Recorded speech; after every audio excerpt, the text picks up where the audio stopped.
The Seoul skyline glittered through floor-to-ceiling windows like scattered diamonds on black velvet. Amara stood in the executive suite of Shin Technologies, her tablet clutched against her chest, watching the man who consumed 3 years of her life pace like a caged panther. "Who gave you that necklace?" Kim Taeyang's voice cut through the silence, not loud, but sharp enough to draw blood. His eyes, obsidian and unreadable, fixed on the delicate gold chain at her throat, a gift she'd worn without thinking that morning. It was a thank-you gift from the delegation last month. Her voice remained steady despite the sudden shift in the room's atmosphere. "Which delegate?" Each word was precisely measured. Amara's pulse quickened. In 3 years as his executive assistant, she'd seen Taeyong dismantle competitors with cold efficiency, navigate hostile takeovers with surgical precision. But this edge in his tone was new, personal, dangerous. "Does it matter?" "Everything about you matters." The confession dropped between them like a stone into still water. The office seemed to contract. Taeyong moved closer, not touching, but near enough that she could smell the subtle cedar of his cologne, see the muscle working in his jaw. "Mr. Kim, don't." His hand came up, not to silence her, but hovering near her face as if he wanted to touch her but couldn't permit himself. 3 years, Amara. 3 years of watching every smile you give away, every kindness you show to people who don't deserve it. And a month ago, I watched Marcus from the London office look at you like you were art in a museum he wanted to own. You're being unreasonable. I know. The admission seemed to cost him. I know I have no right. You don't work for me. You work with me. You're brilliant, capable, and you could walk out that door and have 20 job offers by sunset. He finally lowered his hand, stepping back, his shoulders rigid with control. But the thought of you wearing something he gave you makes me want to burn the entire partnership to the ground. Amara's breath caught. This wasn't her boss. This was something raw and real, breaking through years of professional distance. It was from his assistant, Sarah, she said quietly, a souvenir from their trip, a simple thank you for coordinating the visit. Taeyong closed his eyes briefly, and when he opened them, something like shame flickered there. "I'm sorry." That was... "Jealous?" she offered, surprised at herself with her boldness. Catastrophically. He ran a hand through his perfectly styled hair, destroying its order. "I've built an empire on control, Amara. But you undo me with a smile. You make me question every decision when you're not in the room. And the idea that someone else might see what I see, might want what I..." He stopped himself. The city hummed below them, 40 stories of steel and ambition between them and the ground. Amara set her tablet down on the nearby table with careful precision. "What do you see?" Her question was barely above a whisper.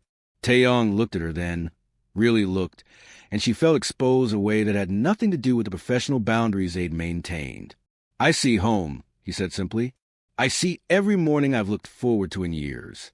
I see the only person who challenges me, who isn't afraid to tell me when I'm wrong, who makes this glass tower feel like something more than a monument to ambition."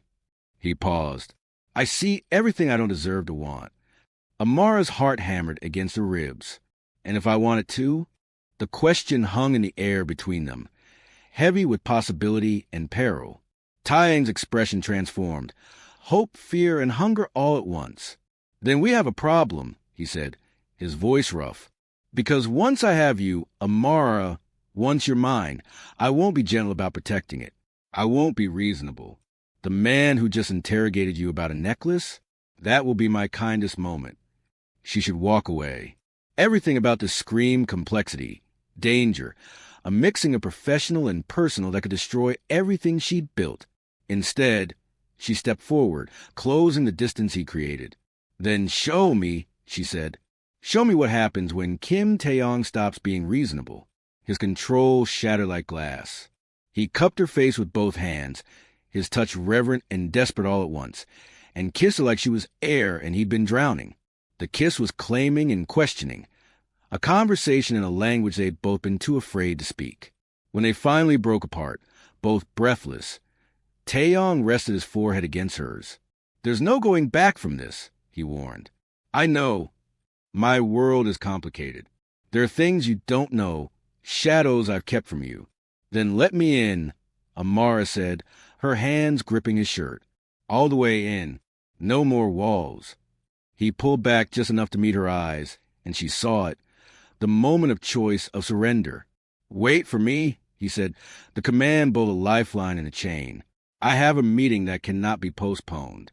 But after everything changes. Promise me you'll wait.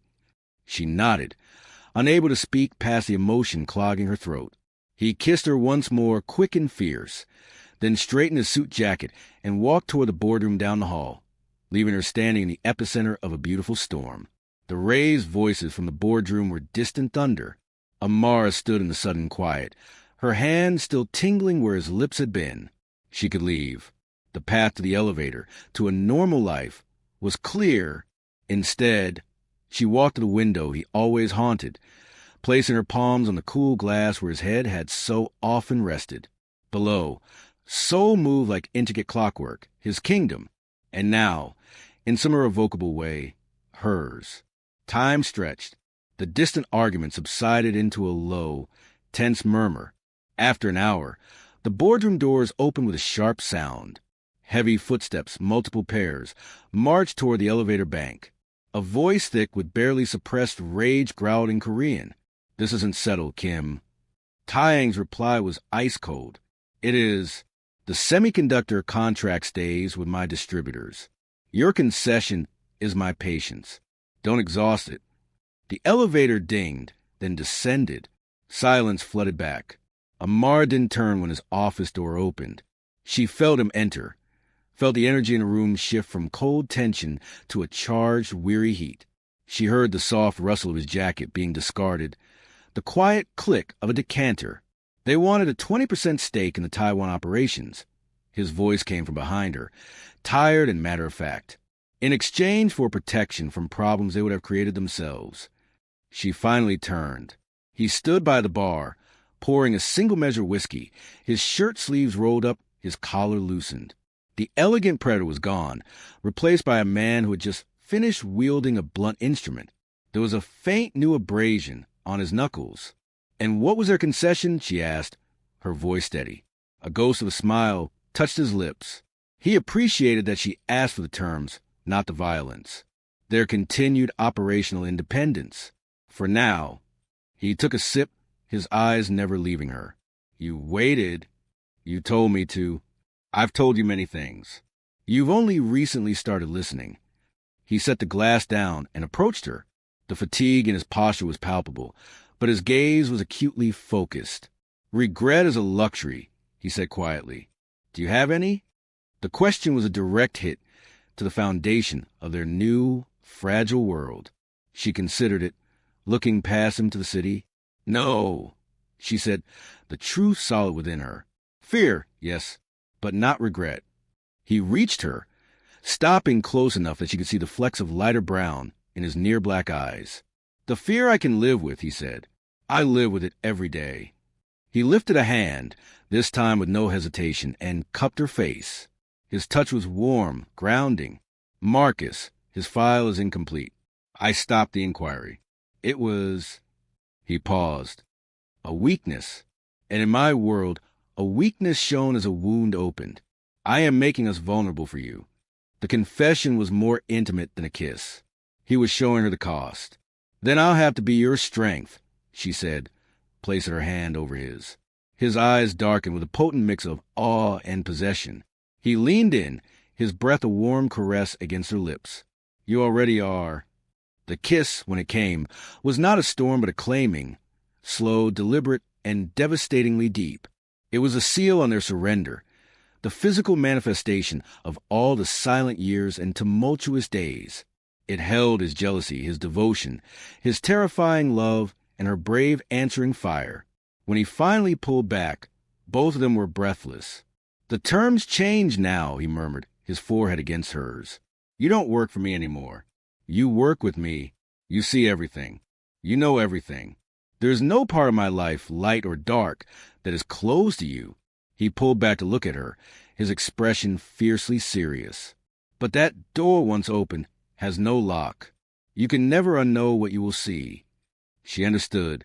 This was a final step, to move from the assistant's desk outside to the seat beside his throne, to the inner sanctum where the real business was done. "I'm not afraid of the truth," she said. "I know," he replied, a trace of his old dangerous smile returning. "That's why you're the only one who could ever sit there."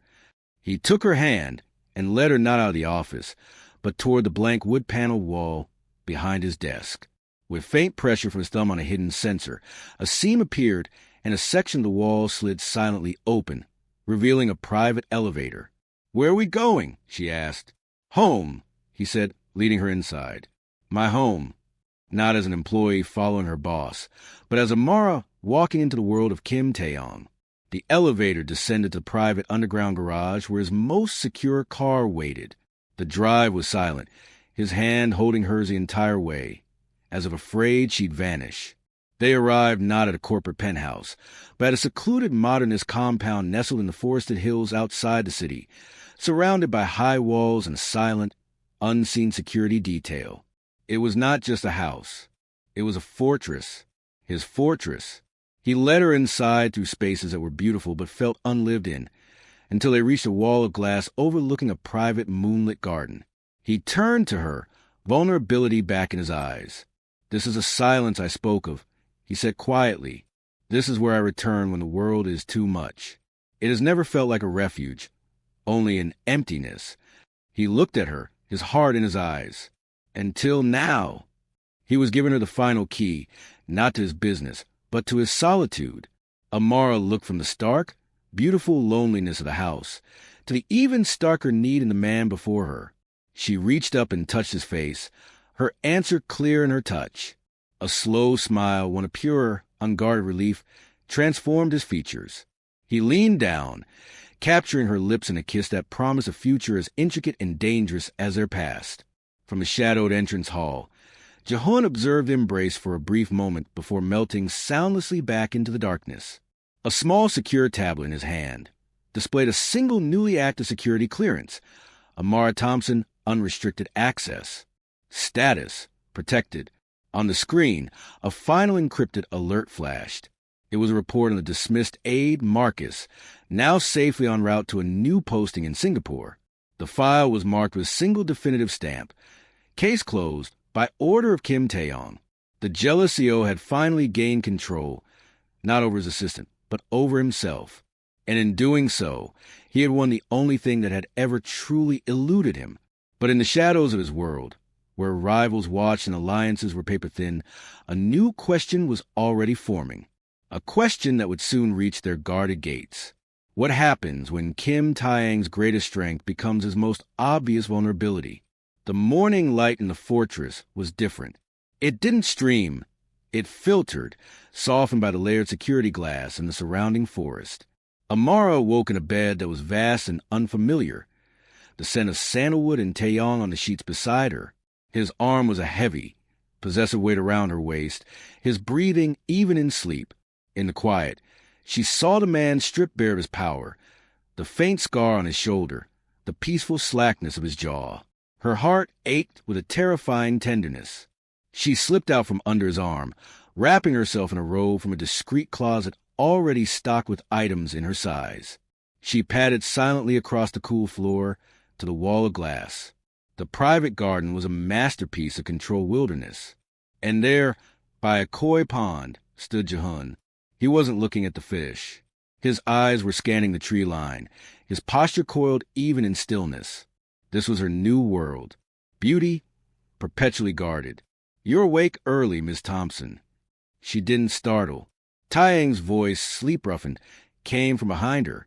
He stood in the doorway to the bedroom, wearing only black sleep pants, his hair mussed, his gaze warm but already assessing, checking her, then checking the garden beyond, mirroring Jehun's vigilance. "It's a lot to get used to," she said softly. He came to stand beside her, his bare arm brushing hers. "The silence is less loud with you in it," he murmured, his eyes on the garden. Then his tone shifted, seamlessly blending the personal with professional. "Today you begin. I have a meeting at 10 with the bankers from Hong Kong. You'll sit in. What's my role?" "Your role is to listen. to learn the language they use when they think no one understands the subtext. He turned to her, tucking a curl behind her ear, and to be the calm in the room. My calm. After a breakfast served by silent, efficient staff, they dressed. He in a sharp dark suit, she in a tailored dress in charcoal gray, armor for a new battlefield. They took the private elevator down to the garage. The drive to the city was different. He held her hand, but his other hand scrolled through secure reports on a tablet, his brow furrowed. At the office, the energy had shifted. The staff's bows were deeper, their glances at Amara now tinged with a new, wary respect. She no longer went to her old desk. Taeyong led her into his inner office and gestured to a new, sleek workstation that had been installed directly opposite his. Facing him, a terminal glowed softly. Your access is live, he said. The systems will respond to your biometrics. Start with the Hong Kong portfolio. The files are in the secure server labeled Phoenix. She sat, the leather chair sighing beneath her. She pressed her thumb to the scanner. The screen awoke, not with her old email interface, but with a streamlined, powerful dashboard, financial streams, security feeds, encrypted communications. It was the central nervous system of his empire. For an hour, she immersed herself, cross-referencing the Phoenix files with public records and previous deal memos. Her intelligence, once used to manage his schedule, now mapped financial pathways. She found a discrepancy, a holding company mentioned in a clause that didn't appear in any subsidiary ledger. She looked up. He was watching her, a silent question in his eyes. This shell company, she said, turning her screen toward him. Meridian Holdings. It's listed as a guarantor on page 37, but it has no assets, no history. It's a ghost. Taeyong's expression didn't change, but fierce pride ignited in his gaze. He leaned forward, steepling his fingers. And why would our Hong Kong friends insert a ghost into a contract? To create a back door, she answered, the logic clicking into place. A liability that doesn't exist, which could later be activated or sold to a third party to claim a default. The dangerous smile she knew so well touched his lips. Exactly. A poison pill wrapped in polite legalese. He stood, straightening his cufflinks. You have just earned your seat at the table 10 times over. Remember this feeling. Amara, this is the work. This is how we protect what is ours. The intercom buzzed. Sir, the Hong Kong delegation has arrived. He buttoned his suit jacket, his eyes hardening into the CEO's mask. Let's go. As they walked toward the boardroom, side by side, Amara felt a surge of purpose. She was no longer on the periphery. She was in the war room. The boardroom was all cold light and polished stone. 3 impeccably dressed bankers stood as they entered. Introductions were made. Amara took her seat beside Taeyong, not behind him. The lead banker, a man named Mr. Wong, did a double-take, his eyes flicking between her and Taeyong with poorly concealed surprise. The meeting began, a dense thicket of figures and percentages. Amara listened, her eyes on Wong. She saw the moment his facade of bland courtesy slipped. When Taeyong pushed on the collateral schedule, Wong's fingers tightened minutely around his pen. His eyes, just for a second, darted to his junior associate. Taeyong saw it too. He leaned back, his voice deceptively casual. Wong, a question unrelated to the numbers. This Meridian Holdings, a curious name. What exactly is it meant to hold in our agreement? The room froze. Wong's face went ashen. He hadn't expected the ghost to be seen, let alone named. Before Wong could stammer a reply, the boardroom door opened. Jehun entered, which he would never do without dire cause. He didn't speak. He simply walked to Taeyong and placed a single sealed black envelope on the table before him. All eyes were on it. Taeyong picked it up, slid it open with a thumb, and extracted a single photograph. His expression, for a fraction of a second, shattered into pure, unadulterated fury before ice reclaimed it. He slid the photo toward Amara.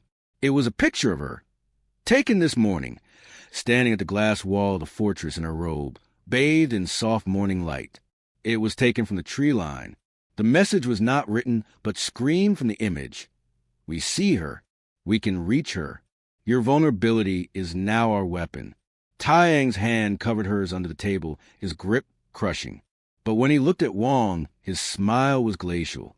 It seems, Taeyang said, his voice quiet enough to bend the room's metal. We have more than just ghosts to discuss today. The photograph was a brand, searing a new reality into Amara's skin. The beautiful, secluded fortress was not a sanctuary. It was a gilded cage whose bars had just been revealed. Under the table, Taeyang's hand was a vice around hers, the only sign of the tempest raging beneath his calm. He placed the photograph face down, the gesture final. His gaze swept back to Wong, the banker who had gone from pale to gray. Our negotiation, Taeyang said, each word a chip of ice, is suspended. You will wait in the holding lounge. Jihun will see to your comfort. It was not a request. Wong and his associates were ushered out, their financial leverage rendered meaningless in the face of this more intimate threat. When the door shut, the silence was absolute. Taeyang released her hand and picked up the photograph again. He studied it. His thumb, tracing the edge where the morning light had haloed her silhouette. They've been watching the house for weeks, he said, his voice low and analytical. But Amara heard the razor's edge of self-recrimination. To get this angle, this clarity, it's professional, not a rival family. This is corporate espionage. An enemy who buys intelligence, not one who spills blood. He looked at her, and the love in his eyes was now tangled with ferocious, chilling protectiveness. They didn't send a bullet. They sent a message. They're showing me they can touch what I love without ever laying a finger on it. They're attacking my peace. Amara's mind, trained for logistics and patterns, raced past the initial shock. The timing. They give you this during the Hong Kong meeting. They wanted you distracted, off balance, to make a costly mistake in the negotiation. A flicker of grim admiration crossed his face. Yes, to weaponize my fear for you in a boardroom. It's elegant and cowardly. He stood, walking to the window, his back to her. This changes nothing about us, Amara, and it changes everything about how we move. What do? We, he emphasized, turning back, do nothing visible. You will not change your routines. You will not look over your shoulder. To react is to show them the message worked. He came back to the table, leaning on it, bringing his face level with hers. But I will find the source. I will find the camera, the operative, the person who paid for it. And I will dismantle them, not with violence, but with ruin. I will bury them in the light where they think they are safe. It was a different kind of war, a cold war of influence, assets, and legal annihilation. For the rest of the day, a new normal took hold. Amara worked, her focus on the Phoenix files now a form of defiance. Taeyang moved in and out of meetings, his phone pressed his ear, issuing quiet, precise commands. The atmosphere was one of heightened vigilance, not panic. That evening, back at the fortress, he led her not to the bedroom, but to a room she hadn't seen, a sleek, minimalist study lined with books and a single large monitor. He gestured to a pair of chairs. You said you wanted no part of my world closed to you, he said. This is the heart of it, the control room for the legitimate empire. For hours he showed her. Shell companies, cross-holdings, charity foundations, political donations. It was a map of immense, sanitized power. This, he said, pointing to a web of interconnected nodes on the screen, is my true armor, my respectability, my influence. This is what I will use to protect you. He was letting her inside his mind, his strategy. It was more intimate than any physical touch. Later, as they prepared for bed, he stopped her by the bathroom doorway. His hands came up to frame her face, his touch unbearably gentle. The fear I feel today, he confessed, his voice raw, is 1,000 times worse than any jealousy. Jealousy I can control. This is a void. The thought of you being afraid in your own home, of a shadow in our garden. He rested his forehead against hers. I will fill that void with light, so bright it blinds them. He kissed her then, a kiss of promise and desperate reassurance. The next morning, Amara woke to find his side of the bed empty. On his pillow lay a single white gardenia, its petals pristine and fragrant. Nestled beside it was a small black remote. Curious, she picked it up. It had a single button. She walked to the glass wall. The garden was illuminated by soft dawn light, but something was different. She pressed a button. With a silent, seamless hum, the entire wall of glass, from floor to ceiling, transformed. The clear view shimmered and became a stunning digital tapestry, a living mural of a vibrant sunrise over the Lagos coastline. The colors were so real, she could almost feel the heat, smell the ocean. It was a view from her homeland, a piece of her soul projected onto their fortress. Her breath caught. It was a shield, and it was a love letter. Taeyang's voice came from the doorway. It's one way. We see the beauty. They, he said, nodding toward a hidden tree line, see a blank, reflective titanium wall, impenetrable, anonymous. He came to stand beside her, looking at the digital sunrise with her. I cannot erase the threat, he said quietly. Not yet, but I can build you a world within this world where you are not afraid, where you are surrounded by your strength, not my shadows. Amara looked from the magnificent artificial sunrise to the man who had orchestrated it. He had fought his nature, the impulse for a violent, definitive strike, and chosen instead a solution that honored her, that protected her spirit as well as her body. She took his hand, lacing her fingers with his. It's beautiful, she whispered. He brought their joined hands to his lips, his eyes solemn. They wanted to show me they could touch my heart, to weaken me. He looked at their hands, then back at her, his gaze unshakable. They have no idea. They only made it harder. In that moment, Amara understood the true depth of the man she had chosen. His love wasn't just a feeling. It was a fortress he would rebuild every single day, stone by stone, just for her. And outside, in the cold light of the Seoul morning, a man in a park van 2 blocks away from Shin Technologies frowned at his monitor. The feed from a sophisticated long-range lens was now just a blur of shimmering metallic gray. The window to Kim Taeyang's soul had been closed. He picked up a secure phone. The countermeasure is in place. Phase 1 failed. He's not reacting with chaos. He's fortifying. He listened, then his eyes narrowed. Understood. We proceed to Phase 2. We don't target the fortress. We target the trust inside it. A week passed in a tense, polished calm. The digital mural became their private sunrise, a shared secret that felt like a small victory. Taeyong was different. His attentiveness had a new, sharpened edge. He wasn't just loving her. He was curating her safety, anticipating needs she didn't know she had. A new, discreet female driver named Minji was assigned solely to her. Her access credentials now triggered silent, real-time location tracking monitored only by Jaehoon and Taeyong himself. It was protection that felt like its own beautiful, silent cage. The Hong Kong deal was concluded, the Meridian clause excised with surgical precision. Taeyang's victory was cold and complete, sending a clear message. Even distracted, he was lethal in his domain. Amara, embracing her new role, suggested a philanthropic gala for his technology foundation. It's good press, she said, laying the proposal on his desk. And it moves us in circles our shadowy photographer wouldn't dare disrupt. It's a show of normalcy, of strength. He read the proposal, then looked at her, a complex pride in his eyes.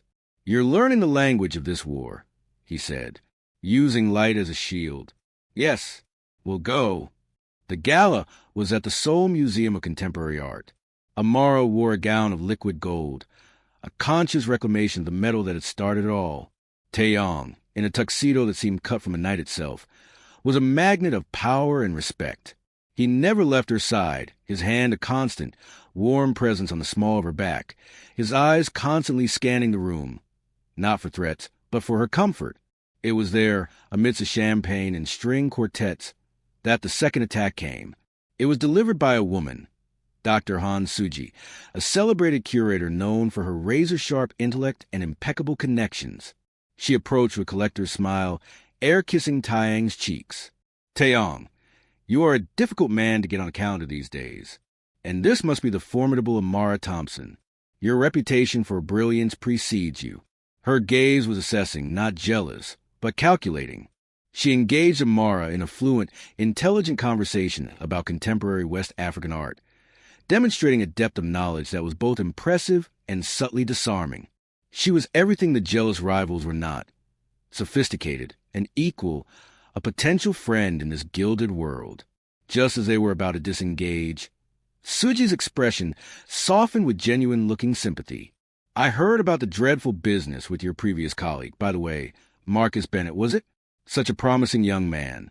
Just vanished from the industry. It must have been so disruptive for you. Amara," the words were perfectly weighted, dropped like a carefully polished stone into a still pond. "Vanished. Not transferred, not left. Vanished." Amara felt Taeyang's hand stiffen against her back. His smile remained, but it became a fixed, dangerous thing. "Career paths change," Amara replied, her voice even. "I'm sure he's found his footing." "Of course," Suji said with a light, dismissive wave. "It's just the gossip in the tech circles, you know. They whisper that crossing Kim Taeyang's path can lead to a dead end." She gave a tinkling laugh, as if it were the most absurd notion. "Silly, isn't it? But perceptions are so sticky." She excused herself, melting back into the crowd, leaving behind a vapor trail of poison. The ride home was silent, but it was a different silence than before. It thrummed with a new kind of tension. The attack hadn't been on Amara's safety, but on her peace. On the story she told herself about the man she loved. Back in the fortress, he went straight to the bar, pouring 2 glasses of water. He handed one to her, then downed his own in one long swallow. "She was planted," he stated, his voice flat. "By who? It doesn't matter. The tactic is clear. They cannot reach you physically, so they will try to reach your mind. They will paint me as a monster in your eyes, using truths bent out of shape." He took a long breath, his eyes shadowed. "Marcus is alive. He's in Singapore, working for a reputable firm. His severance could buy a small flat. He was not harmed. But you ended his career here." Amara said, the words hanging in the air. "I did." He didn't flinch from it. "I told you my love was not gentle. That was the cost of his kindness to you. A cost I levied without a second thought." He set his glass down. "Do you want the bank details? The proof of life? I can have Jihun bring it in 5 minutes." He was offering her transparency, but it felt like a test. Did she want to see the machinery of his ruthlessness up close? Amara looked at him. This man who had just transformed a wall into a sunrise for her, who was fighting a war on 2 fronts, against an external enemy and against the monster they wanted her to see in him. "No," she said finally, setting her glass down. "I don't need the proof. I need you to promise me something. Anything. Never lie to me. Even if the truth is that you did something monstrous, you look me in the eye and you tell me. Because the poison isn't in what you've done, Taeyang. It's in me hearing it from someone else, dressed in whispers and lies." He crossed the room in 2 strides, taking her face in his hands. His eyes were blazing with intensity. "I promise. No lies. Only this brutal, inconvenient, all-consuming truth." He kissed her, a kiss meant to brand the promise onto her soul. "They think they can separate us with doubt," he murmured against her lips. "They do not know that our trust is the one thing I would burn the world to protect." The next day, a courier delivered a package to the fortress, addressed to Amara.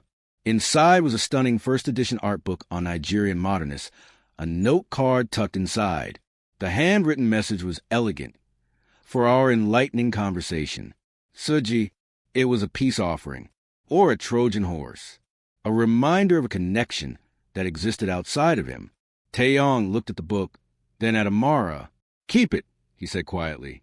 "Read it. Enjoy it. But remember, the most beautiful gifts often come with the highest price tags." He walked to his study, but paused at the door. "And Amara, research Dr. Han Suji. Use your full access. Find her weaknesses, her debts, her secret patrons. Do not attack. Just know, if this is a war of whispers, we will become scholars of silence." He was no longer just protecting her. He was arming her, turning her intelligence, her greatest asset, into a weapon for their shared defense. The line between partner and accomplice had just faded to nothing. The art book sat on Amara's workstation, a sleek, beautiful anomaly. She ran her fingers over the embossed cover, a conflict brewing within her. To research Suji felt like poisoning a potential well of genuine connection, the first she'd been offered in this rarefied world. But Taeyang's command was not born of petty jealousy. It was the cold strategy of a man under siege. The photographer had targeted her body. Suji had targeted her mind. The next attack would be more subtle still. Her access, once overwhelming, now felt like a superpower. She began not with shadowy databases but in the light. Society pages, gallery catalogs, international art auction records. She mapped Suji's rise, a trajectory almost too perfect. Her taste was impeccable, her timing prescient. She has an uncanny knack for discovering artists just before their prices skyrocketed.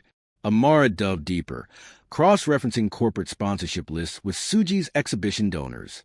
A pattern emerged, thin as a spider's silk. A particular offshore investment firm, Crescent Holdings, appeared with quiet frequency, not as a major donor, but as a consistent mid-level backer for Suji's more avant-garde, less commercially viable shows, the kind that built a reputation for cutting-edge taste rather than profit. Crescent Holdings had no visible assets, no public face. A ghost, like Meridian, a chill unrelated to the office's climate control, traced her spine. She looked up. Taeyong was watching her from his desk, having given her the space to work. He saw the shift in her posture. "You found the thread," he stated. "It's thin," she cautioned. "Circumstantial. In my world, there are no coincidences, only designs. What is the thread?" Crescent Holdings, an offshore phantom. It's been quietly funding Suji's credibility for years. Not to make money, but to build her influence, to place her in rooms like last night's gala. She met his gaze. They didn't just plant her there. They built her for that moment. A slow, cold satisfaction dawned on Taeyang's face. It was the look of a hunter who'd finally sensed his prey. "Good. Now you see, this is not a rival family. This is a competitor, a corporation with a long-term strategy. They invest in assets, galleries, information brokers, socialites. Suji is not an enemy. She's a tool, a very sharp, well-made tool." He stood and came to her side, leaning over to look at her screen. His proximity was a warm, grounding force. "Do you understand what this means? They're afraid of direct fight. They're trying to manipulate the battlefield, to use perception, social capital, and your own intelligence against us. So what do? We do not pull the thread. Not yet." He straightened, his hand coming to rest on her shoulder, a heavy, reassuring weight. "We follow it. We learn the entire pattern. And we become patrons of Dr. Han Suji." Amara blinked. "What?" "We will become her most enthusiastic supporters. We will buy from her exhibitions. We will attend her openings. We will flatter her ego and fund her ambitions." A razor smile touched his lips. "If she is a conduit to our enemy, then we will use that conduit. We will pour our resources into it until it belongs to us, or until it bursts and shows us the source." It was a move of breathtaking audacity. To embrace the threat, to disarm it with apparent generosity. It was a strategy of love turned into a tactical siege. That weekend, they attended the opening of Suji's new exhibition, Fragile Sovereignties. The centerpiece was a stunning sculpture by a diasporic Nigerian artist, a globe woven from discarded SIM cards and copper wire. Beautiful and precarious. Taeyong, with Amara on his arm, didn't just buy it. He purchased the entire series, a sum that made even the jaded art crowd gasp. Suji was all polished delight, but Amara, now a scholar of her silences, saw the flicker of unease in her eyes. The tool was being used in a way its makers had not intended. "You are too generous, Taeyong," Suji demurred. "Nonsense," he replied, his arm tightening around Amara. "My fiancée has a profound connection to the themes. It moves her. Therefore it is priceless." The word fiancé hung in the air, a landed grenade. Amara felt his fingers squeeze hers, a silent signal. This was part of the play. A declaration of permanence to their enemy. A new fact on the battlefield. Later, in the car, Amara was quiet. "Fiancé," she finally said. He looked out the window, the city lights reflecting in his dark eyes. "Too much. It's a powerful claim." "It is the truth," he said, turning to her. "In every way that matters, I am bound to you. Amara, I am merely announcing it to the wolves, so they understand the territory is no longer contested. It is occupied. Permanently." He wasn't asking. He was telling. And in his absolute certainty, she felt not confinement, but a dizzying, terrifying security. The following Tuesday, a hand-delivered invitation arrived at the fortress, an exclusive week-long contemporary art summit on Jeju Island, hosted by a European consortium. Suji's name was on the host committee. The note, again in her elegant hand, was addressed to Amara personally. "Your insights will be invaluable. A chance to connect with a global circle of thinkers. I do hope you can attend." It was the obvious next move: isolate the asset, separate her from her protector. Taeyong read the invitation, his face impassive. "It's a trap, a beautiful, intellectual trap." "I know," Amara said. "And you want to go?" She took a deep breath. "They think I'm your weakness, a thing to be shielded. They think they can pluck me from my gilded cage and unravel me with whispers." She met his eyes. "Let them try. I am not a prize to be stolen, Taeyong. I am the negotiator. Let me negotiate." He stared at her for a long, tense minute, a war raging behind his eyes. The possessive lover versus the strategic partner. The partner won, but at a cost. He looked ravaged. "You will have Ji-hoon and Minji. You will have a panic button linked directly to me. You will check in 3 times a day." His voice was gravel. "And if you feel a single shadow of doubt, you blink and I will be there, and the consequences will be biblical." It was a concession of monumental trust. He was letting his heart walk into the lion's den, armed only with her mind and his remote wrath. Amara reached for him, her hand cupping his jaw. "I will come back to you with more than just my safety." He turned his face into her palm, closing his eyes. "You are my heart walking outside my body," he whispered, the vulnerability stark and terrifying. "Do not make me regret giving it wings." Jeju Island was a dream of mist and volcanic rock, but its beauty felt distant, a backdrop to a test Amara sensed before it even began. The summit was held at an exclusive resort, all minimalist architecture and ocean views. The attendees were a curated collection of intellectuals, collectors, and cultural influencers. Sophisticated, worldly, every conversation a performance. Suji was the perfect host, warm, engaging, ensuring Amara was included in every discussion. But Amara noticed a pattern. She was always seated next to people who had questions. Questions about Taeyang's business practices. Questions about how a young American woman had risen so quickly in a Korean tech empire. Questions wrapped in curiosity, but edged with judgment. On the third night, at a private dinner overlooking the ocean, a man named Elias, a German art critic with fading reputation, turned to her with wine-loosened boldness. "So, Miss Thompson, tell us, what is it like to be Kim Taeyang's companion? Does he discuss his more controversial business dealings with you? Or does he keep you in a prettier, more comfortable darkness?" The table went quiet, all eyes on her. Amara took a sip of her water, giving herself a moment. She could feel Suji watching, waiting. "Mr. Elias," she said, her voice clear and calm, "I think you're operating under a fundamental misunderstanding. I'm not Taeyang's companion. I'm his partner. And the only darkness I live in is the one cast by people who mistake quiet strength for ignorance." She set her glass down, meeting his gaze directly. "As for controversial business dealings, every empire, every great collection, every institution in this room has a complicated history. The question isn't whether shadows exist.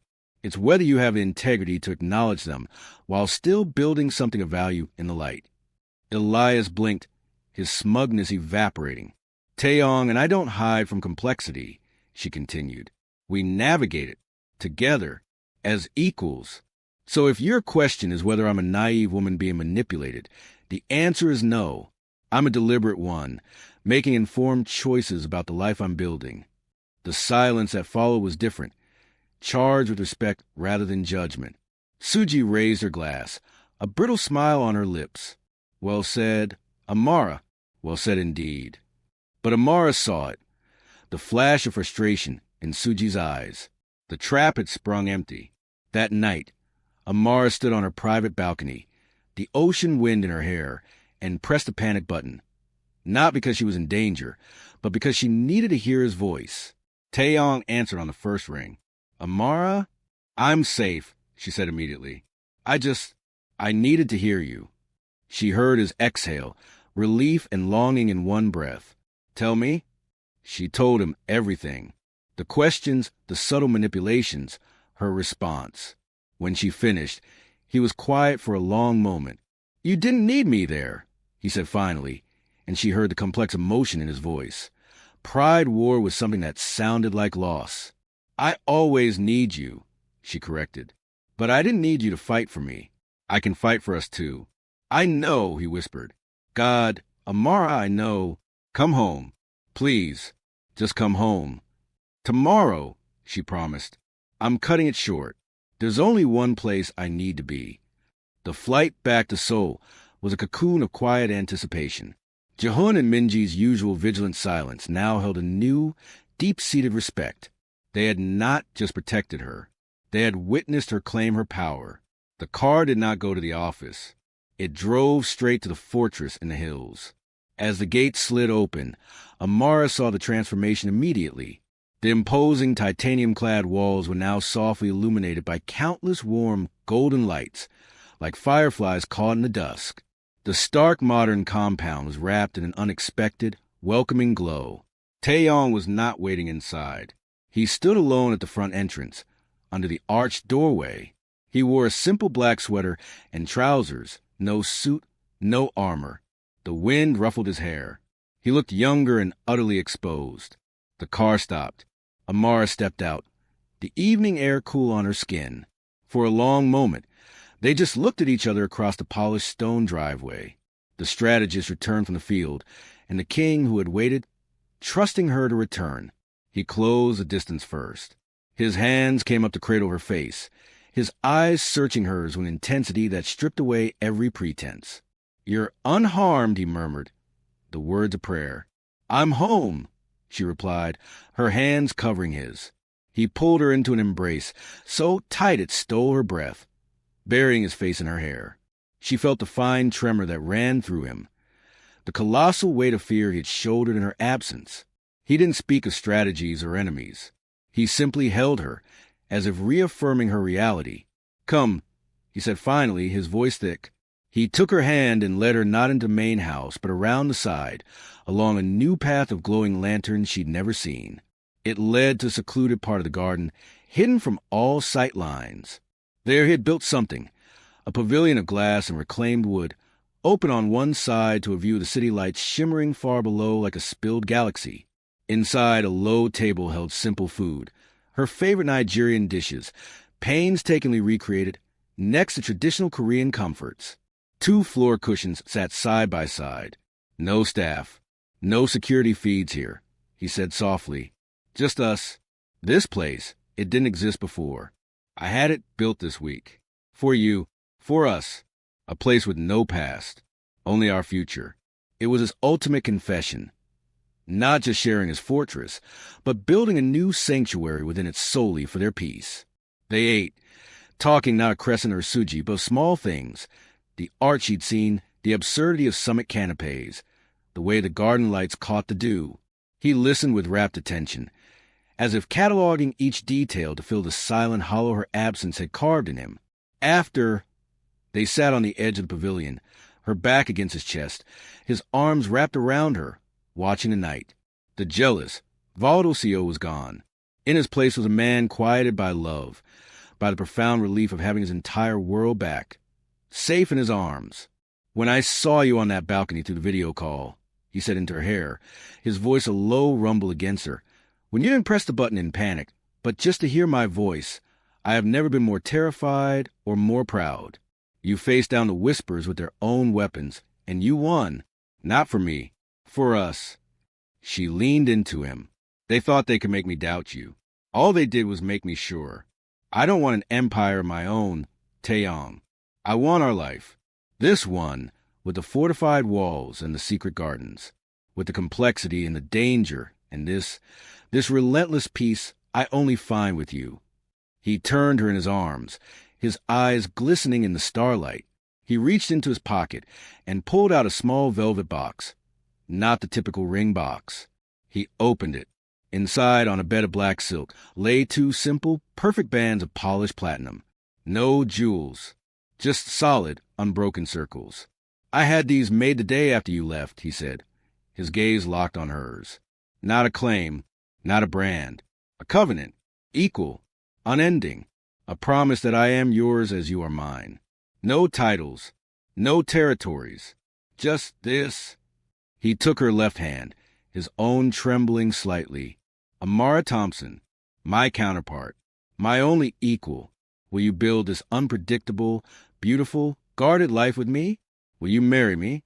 Tears, happy and profound, spilled down her cheeks. This was the culmination of everything, from a jealous question about a necklace to this moment of absolute, equal partnership. "Yes," she whispered, the word carrying the weight of all her courage and love. 1,000 times, yes. He slid the ring onto her finger. A perfect fit. She took the other and did the same for him. The metal was cool, then warm, a completed circuit.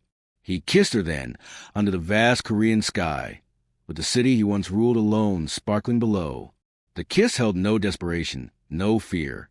It was a seal, a promise of mornings shared, of challenges faced side by side, of a love that was no longer a secret to be protected, but a truth to be lived. The threats hadn't vanished. The shadows still lingered at the edges of their world. But as they walked back to the fortress, hand in hand, rings gleaming under the lantern light, it no longer felt like a cage. It felt like a harbor. Theirs. Because the greatest victory wasn't over external enemies. It was the peace they had forged against all odds within the walls. Amara woke to sunlight filtering through the digital mural, now displaying a perfect Lego sunrise, gold and orange bleeding into purple clouds. Taeyang's arm was around her waist, his breath even against her neck. She looked at the platinum band on her finger, catching the light. In the distance, she heard Jehun's quiet footsteps, the soft hum of the security system. The fortress was alive, vigilant. But here, in this bed, in this moment, there was only peace. Taeyang stirred, his eyes opening slowly. When he saw her watching him, a slow, unguarded smile spread across his face, the smile of a man who'd finally found home. "Good morning, future Mrs. Kim," he murmured. "Good morning, future Mr. Thompson Kim," she countered with a grin. He laughed, a sound she realized she'd been working 3 years to hear freely. "Hyphenated. I like it. Equal billing." "Always," she said, turning to face him fully. "In everything." He pulled her closer, his forehead resting against hers. "They'll try again, you know, whoever's behind Crescent. They won't stop." "I know. And we'll face them. Together." "Together," she agreed. Outside, Sol was waking. Inside the fortress, two people had found each other across cultural divides, professional boundaries, and dangerous shadows held each other as the sunrise, both real and digital, painted their world in gold. The jealous CEO and his brilliant partner had become something neither had planned. Equals in love, allies in war, and architects of a future no enemy could dismantle. Because they had learned the ultimate truth. The strongest fortress isn't built of steel and stone. It's built of trust, truth, and the unwavering choice to stand together, no matter what comes. If you enjoyed this Afro-Korean romance, subscribe for more stories that blend culture, power, and passion. Thank you for reading.